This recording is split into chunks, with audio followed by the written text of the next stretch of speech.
حکیم لقمان رحمۃ اللہ علیہ فرماتے ہیں، جو شخص اللہ تعالیٰ کے سوا کسی دوسرے سے اپنی حاجتوں کو پورا کرنے کی استدعا کرتا ہے، وہ اللہ تعالیٰ کی رحمت سے محروم کر دیا جاتا ہے۔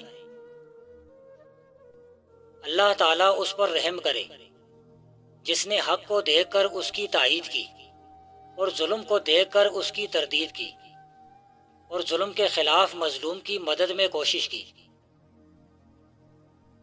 جس کو 3 حالتوں میں دل جمی حاصل نہ ہو تو سمجھ لو اس کے اوپر باب رحمت بند ہو چکا ہے۔ نمبر 1 تلاوت قرآن مجید کے وقت، نمبر 2 حالت نماز میں، نمبر 3 ذکر اللہ کے وقت۔ بادشاہوں کے خلاف کرنا نعمتیں دور کر دیتا ہے اور کھلم کھلا اللہ تعالیٰ کی نافرمانی اختیار کرنا بہت جلد عذاب لاتا ہے۔ جس شخص کو ان نعمتوں کو حاصل کرنے کی فکر نہ ہو جو آخرت میں مومنوں کو اللہ تعالیٰ کی بارگاہ سے ملنے والی ہیں، تو وہ اپنی آرزوئیں کبھی پوری نہیں کر سکتا۔ عام لوگوں کے ساتھ اپنی زبانوں اور بدنوں سے میل جول بنائے رکھو، مگر دل سے اور افعال میں ان سے الگ تھلگ رہو۔ جو شخص کسی بیوقوف کی ملامت کرتا ہے وہ اپنے آپ کو گالی گلوچ کا مستحق بناتا ہے۔ کوئی ربی اور اخلاقی و مذہبی قائدین میں سے کوئی بھی تمہارے اور تمہارے رب کے بیچ حائل نہیں ہونا چاہیے، حتیٰ کہ تمہارا ایمان اور تمہارا روحانی مرشد بھی نہیں۔ اپنے اقتدار اور اصولوں پر ضرور یقین رکھو، لیکن ان کو دوسروں پر مسلط مت کرو۔ اگر تم لوگوں کے دلوں کو توڑتے رہے تو کوئی بھی مذہبی فریضہ انجام دینا تمہارے لیے سود مند نہیں۔ ہر قسم کی بت پرستی سے دور رہو، کیونکہ یہ تمہاری روحانی بینائی کو دھندلا دے گا۔ صرف اپنے رب کو اپنا مرشد حقیقی سمجھو۔ علم اور معرفت ضرور حاصل کرو، لیکن ان علوم و معرفت کو اپنی زندگی کا مقصد مت بناؤ۔ جو شخص لوگوں کے ساتھ میل و ملاقات رکھتا ہے اس کو ان کی طرف سے کوئی نہ کوئی تکلیف ضرور پیش آتی ہے، اور جو ان سے الگ رہتا ہے وہ ان کے شر سے محفوظ رہتا ہے۔ جزو تبدیل ہوتا رہتا ہے لیکن اس کا کل ویسے کا ویسا ہی رہتا ہے۔ دنیا سے جب بھی کوئی چور ڈاکو رخصت ہوتا ہے اس کی جگہ لینے کے لیے ایک نیا شخص پیدا کر دیا جاتا ہے، اور ہر صالح اور ولی اس کی جگہ سنبھال لیتا ہے۔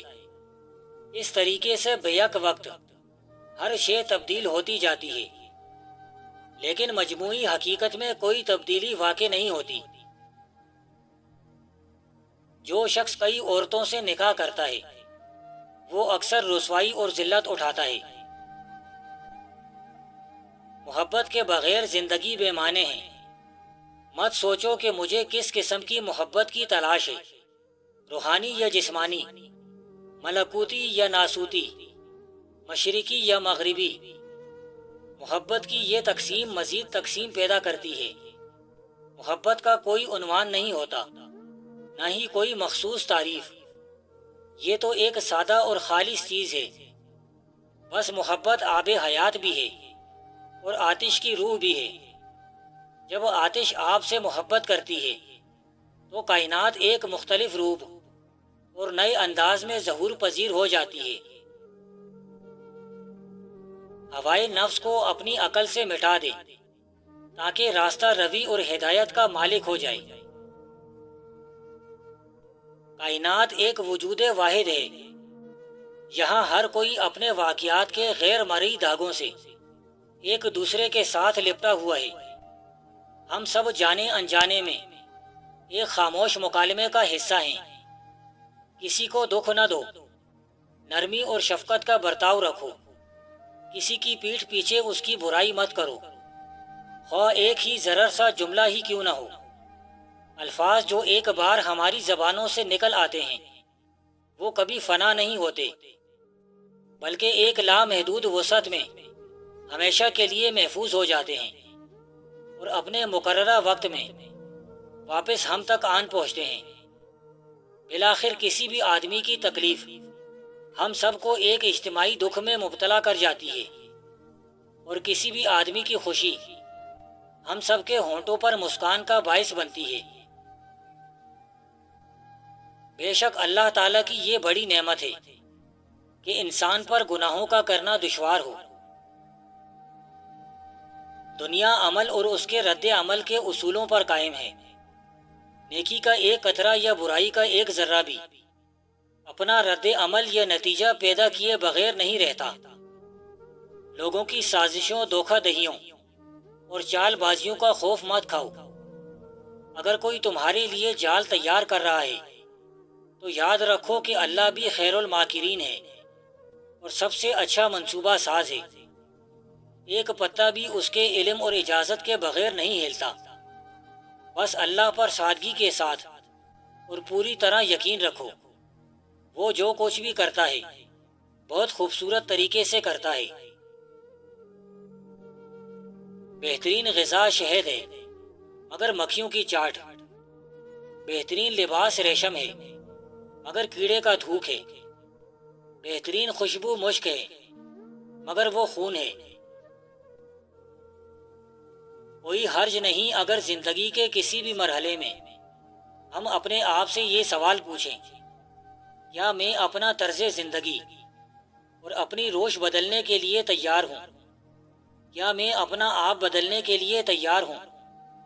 اگر دنیا میں ہماری زندگی کا ایک دن بھی گزرے ہوئے دن کے مساوی گزرے تو بڑی حسرت کا مقام ہے۔ ہر لمحہ، ہر آن اور ہر سانس کے ساتھ ہمیں اپنی تجدید کرتے رہنا چاہیے، نیا جنم لیتے رہنا چاہیے، اور نیا جنم لینے کے لیے ایک ہی طریقہ ہے، موت سے پہلے مر جانا۔ جنت کی نعمتوں کے سوا تمام نعمتیں حقیر اور دنیا کی تمام نعمتیں زوال پذیر ہیں۔ زندگی تو ایک دھار کی مانند پائیدار ہے اور اصل حقیقت کا ایک دھندلا سا خاکہ اور نقل۔ صرف بچے ہی اصل حقیقت کے بجائے کھلونوں سے بہلتے ہیں، لیکن اس کے باوجود لوگ کھلونوں پر فریفتہ ہوتے ہیں، یہ بے قدری سے انہیں توڑ ڈالتے ہیں۔ اس زندگی میں ہر قسم کی انتہاؤں سے دور رہو، کیونکہ انتہا پسندی تمہارے اندرونی توازن کو بگاڑ دیتی ہے۔ صوفی اپنے رویے میں انتہا پسند نہیں ہوتے، بلکہ متوازن اور نرم ہوتے ہیں۔ جس شخص پر کوئی انعام کرتا ہے تو وہ اسے اپنا غلام بنا لیتا ہے، اور جب تک وہ اس کا شکر ادا نہیں کرتا وہ اس کی غلامی سے آزاد نہیں ہوتا۔ سچا صوفی ایسا فرد ہے کہ اگر اس پر کوئی ناحق تہمت لگائی جائے اور ہر سمت سے اس پر ملامت کی بوچھاڑ ہو، تب بھی وہ صبر کے ساتھ یہ سب جھیلتا ہے اور تنقید کرنے والوں کے خلاف ایک لفظ منہ سے نہیں نکالتا۔ وہ الزام کے جواب میں الزام نہیں لگاتا، اور کوئی اس کا مخالف اور دشمن حتیٰ کہ غیر ہو بھی کیسے سکتا ہے جب اس کے نزدیک کسی غیر کا کوئی وجود ہی نہیں؟ وہ تو خود اپنے نفس معدوم ہے، چنانچہ وہ کس طرح کسی کو اپنا دشمن یا مخالف سمجھے جب وہاں صرف اور صرف ایک ہی واحد ذات کی جلوہ نمائی ہے۔ نعمت کا انکار کرنے والا خالق اور مخلوق دونوں کے ہاں لائق ندامت ہے۔ کسی کی نعمت کا انکار کرنے والا اللہ تعالیٰ کے فضل و کرم کا منکر ہے۔ تقدیر کا یہ مطلب نہیں کہ تمہاری زندگی کو مکمل طور پر باندھ کر رکھ دیا گیا ہے۔ ہر بات کو مقدر پر چھوڑ دینا اور کائنات کے ساتھ ہم آہنگ ہونے کی کوشش نہ کرنا محض جہالت کی علامت ہے۔ کائناتی موسیقی ہر طرف سے پھوٹ رہی ہے اور اس کے 40 مختلف درجات ہیں۔ تمہارا مقدر وہ درجہ ہے جس پر تم اپنا ساز بجا رہے ہو سکتا ہے کہ تمہارا نہ کیا جا سکے، لیکن اس ساز سے جو نغمہ اور جو دھن تم نکالتے ہو اس کا انحصار صرف اور صرف تم پر ہے۔ اگر دولت مند ہونا چاہتے ہو تو دن میں کسی بھی وقت 100 بار اللہ صمد اول آخر درود شریف پڑھ لیا کرو۔ 7 دن یہ وظیفہ کر لو، یقین جانو غیبی رزق میں فراخی ہوگی اور جلد دولت مند ہو جاؤ گے۔ اگر کوئی مسافر راہ خدا میں ہو اور اسے بھوک ستائے تو اس وقت صبر سے کام لے، جب تک خداوند قدوس از خود اپنے بندے کی خوراک کا بندوبست نہ کرے، خواہ موت کا سامان ہی کیوں نہ ہو۔ خواہشات کا بندہ کبھی سچا نہیں ہو سکتا، کیونکہ خدا کے ساتھ اخلاص کا تعلق صدق و خلوص نیتی سے ہے۔ عارف کی پہچان یہ کہ وہ ہر شے میں حصول عبرت کے لیے غور و فکر کرتے ہوئے حمد و ثنا کرے اور اطاعت الہی میں زیادہ سے زیادہ وقت گزارے۔